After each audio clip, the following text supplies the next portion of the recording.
రైతు నేస్తం ఫౌండేషన్ సమర్పించు మీరు చూస్తున్న మడి మైకోరైజా ఉత్పత్తి చేసే మడి. వ్యామ్ అందరు తెలిసిందే, వాస్కులార్ అవెస్కులార్ బండిల్స్. దీన్ని సహసిద్ధంగా నేలలో వేర్ల మీద కవచమై ఉంటుంది. ఇది NIPHM వాళ్ళు ఇచ్చిన డెవలప్ చేసిన ఫార్ములా అగ్రికల్చర్ వ్యామ్ తయారు చేయడం. యాక్చువల్ వరి వేర్లు ఇంతే ఉంటాయి, ఇది 4 అంతలు 3 అంతలు పెరిగేసినాయి. ఒక్కొక్క వేరు పైన మనకి ఇట్లా క్యాప్ వస్తుంది. ఇది మైకోరైజా స్పోర్స్ ఉన్న క్యాప్. ఈ క్యాప్లో సుక్షిప్తమైపోయి మైకోరైజా స్పోర్స్ అన్ని నిద్రావస్థలో ఉంటాయి. ఎన్ని సంవత్సరాలైనా ఇక చావు.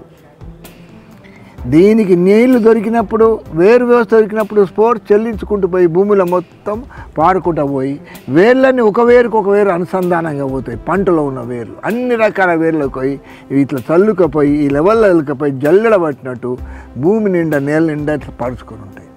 దీని స్పోర్స్ గాలి చొరని, నీరు చొరని, సూర్యరశ్మి చొరని మట్టి కణాల్లోకి 5 మీటర్ల లోతుకు చొచ్చుకెళ్తాయి. భూమిలో లవణ రూపంలో ఉన్న ఖనిజాలని మనం పిచ్చలు వాడిన యూరియా లాంటి అన్ని లోపడుకున్నాయి, ఫాస్ఫేట్ లోపడుకున్నాయి. సహజసిద్ధంగా ఖనిజ రూపంలో మనకు లవణాలు భూమిలో ఉన్నాయి. ఈ లవణాలు భూమిలో ఉన్న లవణం ఉన్న P2O5 ఫాస్ఫరస్ పెంటాక్సైడ్. అక్కడ ఫాస్ఫరస్ని లవణ రూపంలో ఫాస్ఫరస్ని తీసుకొచ్చేసి ఈ సూక్ష్మజీవులు మొక్కకు ఈ వేరు వ్యవస్థ ద్వారా క్యాప్ ద్వారా అందిస్తాయి. మొక్క ఫాస్ఫరస్ ఎంత కావాలో అంతే తీసుకుంటుంది, ఎక్కువ తీసుకోదు. ఎప్పుడు కావాలి ఫాస్ఫరస్? పూత వచ్చే ముందు, కాయ వచ్చే ముందు, పండు పెరిగే ముందు, విత్తనాల్లో దొడ్డు కావడం, వేట్ రావడం కోసం. ఇది మైకోరైజా వాడిన పొలంలో తాలు గింజలు ఉండవు, ఇంత పొడిగా వేర్లు వస్తాయి. దీన్ని ఎట్లా ఉత్పత్తి చేసుకోవాలి అంటే దీన్ని చేసుకునే విధానంలో మేము ఇచ్చిన మదర్ కల్చర్ స్పోర్ట్స్ ఒక 50 గ్రాములు 100 గ్రాములు అందరికి ఇస్తున్నాం. స్పోర్ట్స్ వేర్ల ముక్కలు తయారు చేసినాయి, ఇందులోకి వెళ్ళి ఇచ్చేస్తున్నాం. దానికి ఏం చేయాలి? మనం ఒక 1.5 అడుగు లోతు పిట్ తయారు చేసుకోవాలి. చుట్టూలో బండలు పెట్టుకున్నాం మేము. చేసి ఒక కవర్ వేసినాం, కింద 1.5 అడుగు లోతు తవ్వేసి ఒక కవర్ వేసేసాం.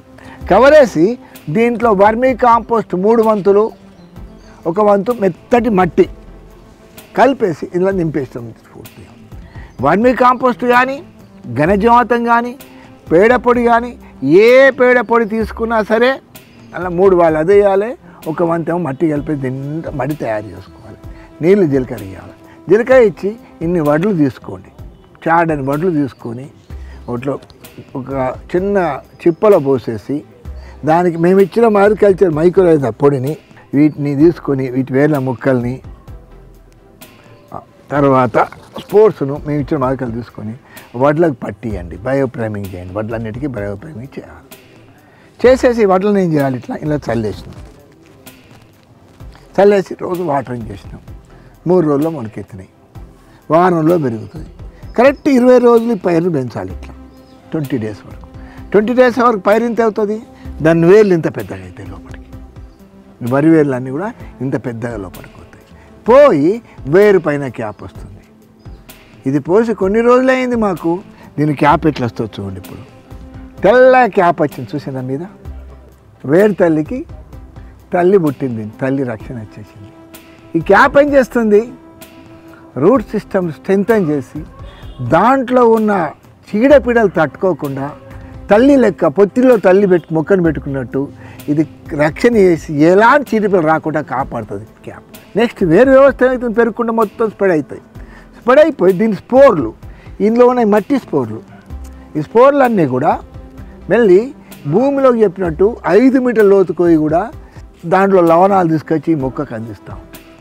ఈ కొన్ని రోజులు నీళ్ళు పోయలే, మనం మర్చిపోయినాం. అయినా భూమి 5 మీటర్లో పదను ఉంటుంది.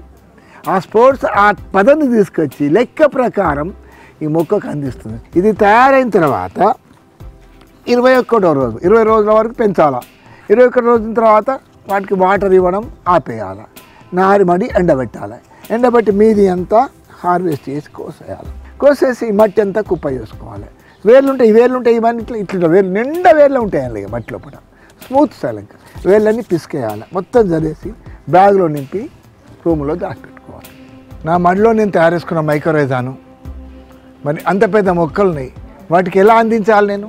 ఆ మైక్రోరైజా వ్యామును కొన్ని గింజలకి, పెసర గింజలకి లాంటి వాటికి, లెగ్యూమ్స్కి పట్టించేసేసి దాన్ని ఆ చేన్లలో మొత్తం చల్లేసి పెంచేసుకున్నాం. అంటే ఒక వృక్షానికి ఒక స్పూన్ అంతా వేసినట్టయితే, మామిడి చెట్టు కానీ కొబ్బరి చెట్టు కానీ ఒక స్పూను నీరు పోయే వేరు వ్యవస్థ వేసినట్టయితే ఆ స్పూన్లో పడిపోయి ఆ చెట్టు తల్లి వేరు వ్యవస్థ క్యాప్గా మారిపోయి అంత పెద్ద వృక్షాన్ని కూడా 21 రోజుల లోపల కంప్లీట్గా వేరు వ్యవస్థగా మైక్రోరైజా క్యాప్ వచ్చేస్తుంది.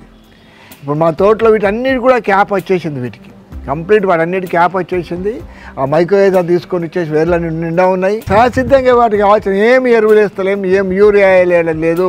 ఆ ఫాస్ఫరస్ని పెంటాక్స్ అని మార్చి ఆ మొక్కలకు అందించేసుకుంటూ కావాల్సినంత మనకు అది వచ్చేస్తుంది.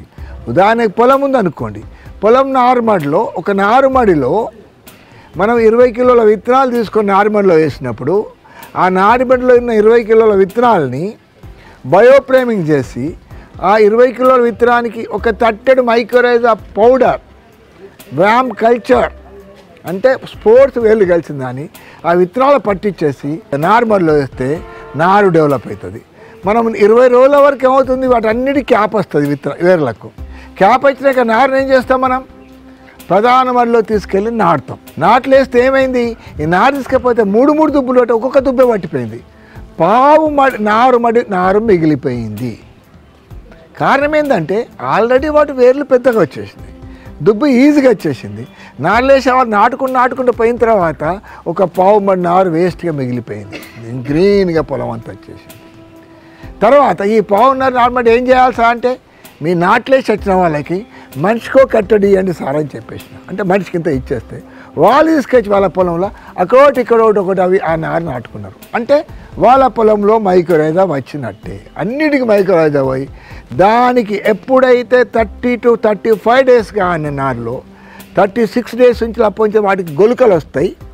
గొలుకలు వచ్చి పంగులు వచ్చి విత్తనాలు వస్తాయి. అంటే వాటికి వచ్చే ముందు ఈ మైక్రోరైజా ఆ టైంలోనే ఫాస్ఫేట్ తీసుకొని భూమిలో ఉన్న భాస్వరాన్ని తీసుకొని మొక్క ద్వారా వరి విత్తుకు అందిస్తాయి. వరి విత్తు తొందర బలంగా పెరిగి గొలుకలు ఎక్కువైపోయి విత్తనాలు ఎక్కువై తారు లేకుండా మన పంట దిగుబడి 100% పంట దిగుబడి వస్తుంది. అంటే పోయిన సంవత్సరం 40 బస్తాలు తీసిన వాళ్ళకి ఈ సంవత్సరం ఇంకో 5 లేక 10 బస్తాలు. ఈవెన్ మంచి నారుమడి పెంచిన వాళ్ళకు, బాగా మంచి చేసిన వాళ్ళకి శ్రీవర్ సాగు పద్ధతి చేస్తే 60 బస్తాలు తీసే వాళ్ళు కూడా ఉంటారు వీటికి.